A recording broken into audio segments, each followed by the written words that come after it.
अस्सलाम वालेकुम दोस्तों, मैं हूं तनवीर अहमद। मैं आपको एक्सप्लेन करूंगा, ब्रीफ करूंगा एयर हैंडलिंग यूनिट।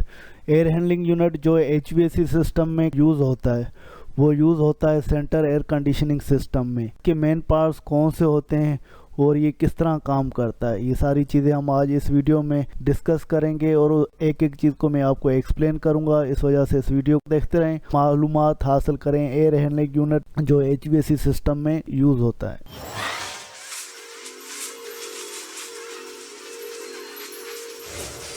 चू में देखें, यहाँ पर एयर सप्लाई हो रही है और ये लोकेशन यहाँ पर फ्रेश एयर है और ये रिटर्न एयर है।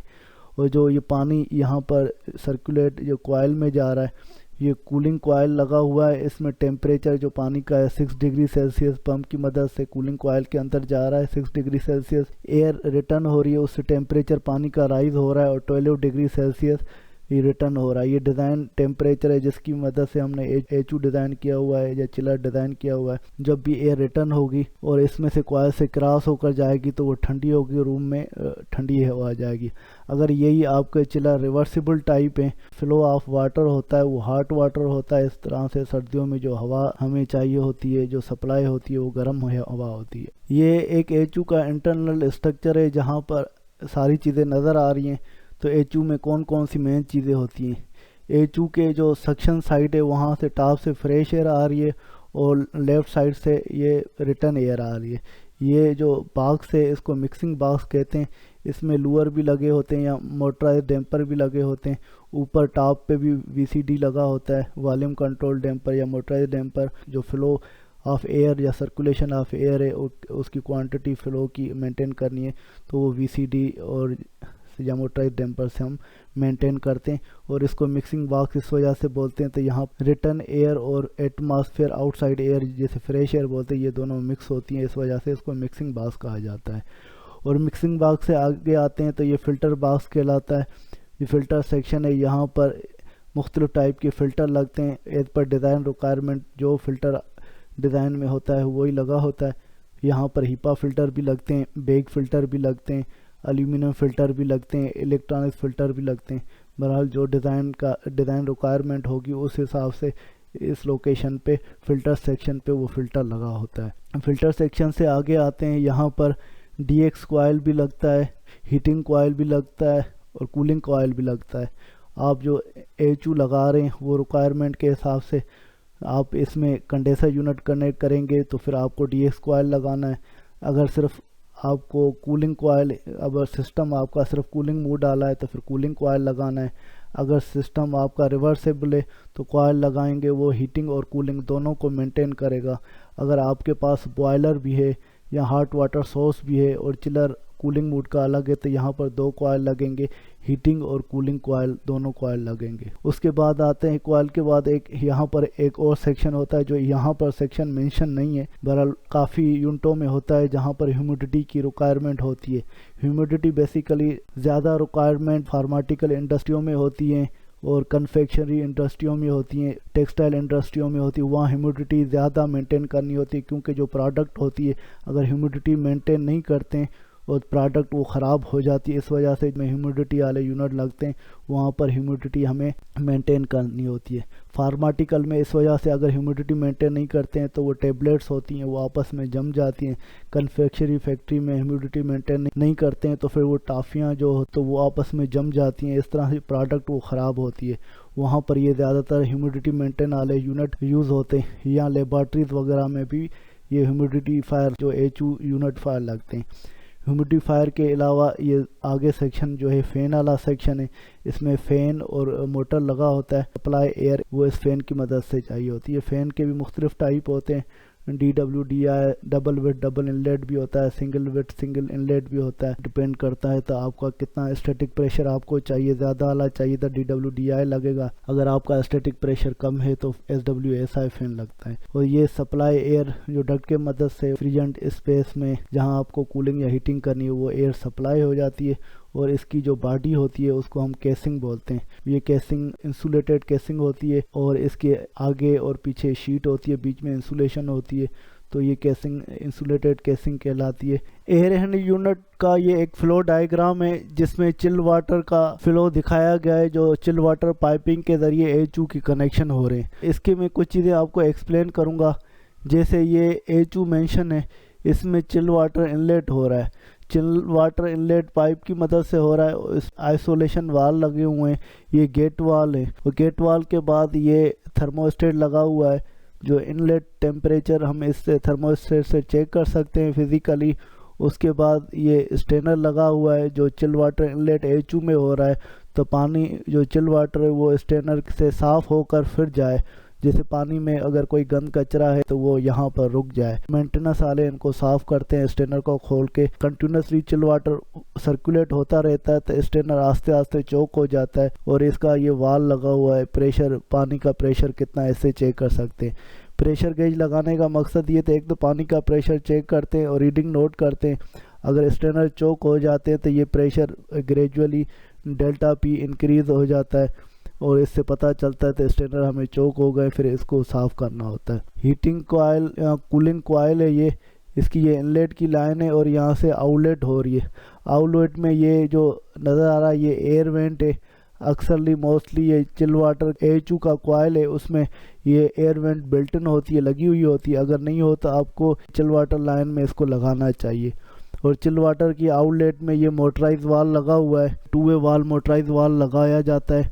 अगर नीचे प्लांट रूम में बाईपास वाल नहीं है तो आप यहाँ पे 3 वे वाल मोटराइज वाल लगता है।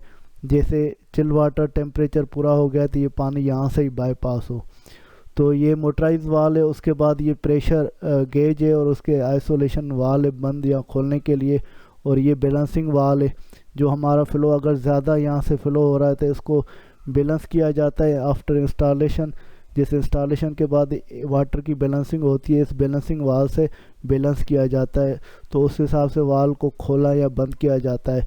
जो हमारा डिज़ाइन का फ़्लो है चिल वाटर का होना चाहिए, अगर उससे ज़्यादा हो रहा है तो इससे कम करेंगे, अगर कम हो रहा है तो इसको ज़्यादा खोलेंगे। इस तरह वाटर की बैलेंसिंग होती है।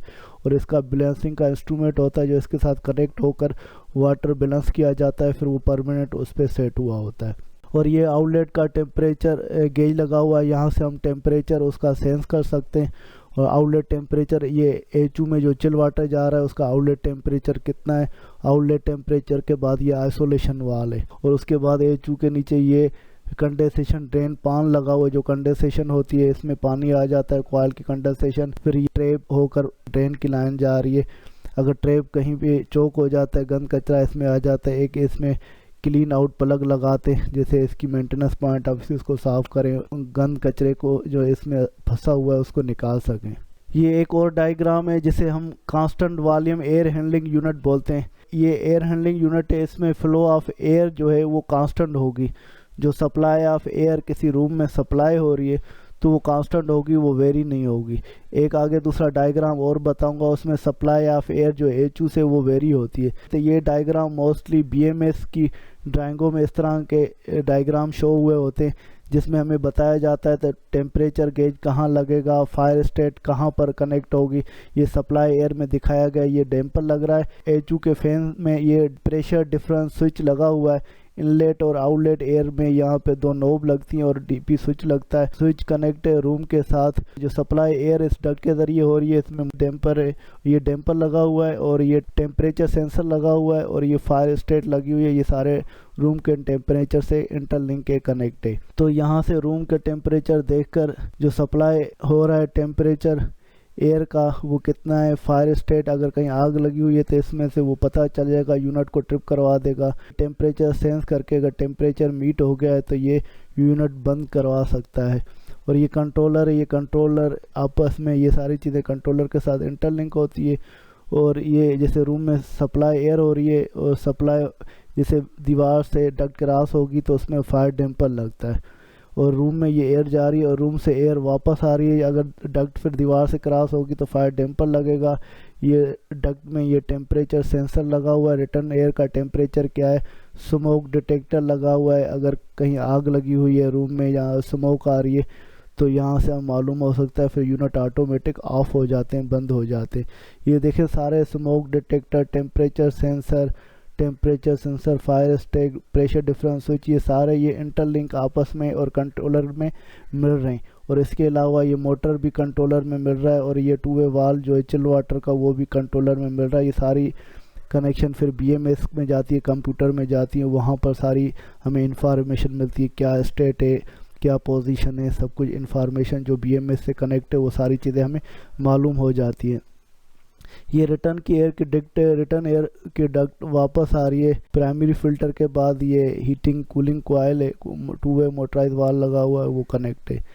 ये constant air volume air handling unit है, इसमें जो कांस्टेंट एयर हमें सप्लाई होगा रूम में या किसी स्पेस में तो ये एयर का वॉल्यूम कांस्टेंट होगा। और ये ड्राइंग जो है BMS के लिए और BMS में HU के BMS के लिए वहाँ पर यूज़ होती है। HU का एक दूसरा डायग्राम है जो BMS में यूज़ होता है, ये है variable air volume air handling unit. Air handling unit से जो हवा जाती है सप्लाई होती है रूम में वो वेरी होती है। उस एयर को वेरी को क्या चीज़ करवाती है, वो मोटर जो है VFD वेरिएबल फ्रीक्वेंसी ड्राइव के साथ कनेक्ट होती है, इंटरलिंक कनेक्ट होता है कंट्रोलर के साथ। और जैसे रूम में हवा सप्लाई हो रही होती है तो रूम का टेम्परेचर ये सेंस करके उसके मोटर कनेक्ट है फैन के साथ, उसकी स्पीड को रेगुलेट करवाएगी। अगर टेम्परेचर पूरा हुआ है फ्लो ऑफ एयर कम हो जाएगा, अगर टेम्परेचर बढ़ा हुआ है स्पीड इसकी फ़ैन की बढ़ जाएगी, वो रेगुलेट होगी VFD की मदद, वेरिएबल फ्रीक्वेंसी ड्राइव की मदद से इसकी स्पीड कम ज़्यादा होगी और टेम्परेचर रूम का सेंस करते हुए। यहाँ पर देखें सेम फैन के प्रेशर डिफरेंस स्विच लगा हुआ है, आगे ये डैम्पर है, ये टेम्परेचर सेंसर लगा हुआ है, ह्यूमिडिटी सेंसर लगा हुआ है, फायर स्टेट लगी हुई है और ये फायर डैम्पर लगा हुआ है। सप्लाई रूम में हो रही है, ये रूम से एयर रिटर्न हो रही है, यहाँ पर भी ह्यूमिडिटी सेंसर लगा हुआ है, टेम्परेचर सेंसर लगा हुआ है, स्मोक डिटेक्टर लगा हुआ है। ये सारी चीज़ें कनेक्ट हैं कंट्रोलर के साथ। फिर ये रिटर्न आ रही है एक ये मोटराइज डैम्पर कि ये डैम्पर कनेक्ट यहाँ पर होना चाहिए, पहले यहाँ पर शो की हुई है। ये मोटराइज डैम्पर है, जो रिटर्न एयर है वो भी इसके साथ कनेक्ट है, वो भी इसकी मोटर को रेगुलेट कर सकता है, कम ज़्यादा कर सकता है जो डिमांड के हिसाब से। और फ्रेश एयर ये कांस्टेंट है, ये मोटराइज डैम्पर के साथ नहीं, ये वॉल्यूम मैन्युअली आप एक दफ़ा एडजस्ट करेंगे वो हो जाएगा। तो ये रिटर्न की एयर यहाँ पर फिल्टर है, प्राइमरी फिल्टर, इसमें भी PDS लगा हुआ है, प्रेशर डिफरेंस स्विच लगा हुआ है। अगर फिल्टर डर्टी हो जाता है तो स्टेटस हमें BMS में आ जाता है, तो ये फिल्टर मेला हो गया, डर्टी हो गया, इसको साफ़ करें, मेंटेनेंस सारे लोग जाकर साफ़ करते हैं। और उसके आगे ये हीटिंग कूलिंग कॉयल लगा हुआ है, उसमें मोटराइज वाल्व कंट्रोलर के साथ कनेक्ट है। जैसे एयर का टेम्परेचर पूरा हो जाता है तो फिर ये मोटर भी रेगुलेट होती है और इसका मोटराइज वाल्व जो चिल वाटर का है वो भी रेगुलेट भी होता है, मॉड्यूलेट होता है, ऑन ऑफ भी होता है। दोस्तों उम्मीद है कि ये मेरी video regarding air handling unit आपको पसंद आई होगी। मैं चाहूँगा कि मेरी वीडियो को आप सब्सक्राइब करें, लाइक करें और अपने टेक्निकल फील्ड से रिलेटेड, HVAC फील्ड से रिलेटेड, MEP फील्ड से रिलेटेड दोस्तों के साथ ये वीडियो शेयर करें। इसके साथ तनवीर अहमद को इजाज़त दीजिए, अगली वीडियो तक अल्लाह हाफिज़।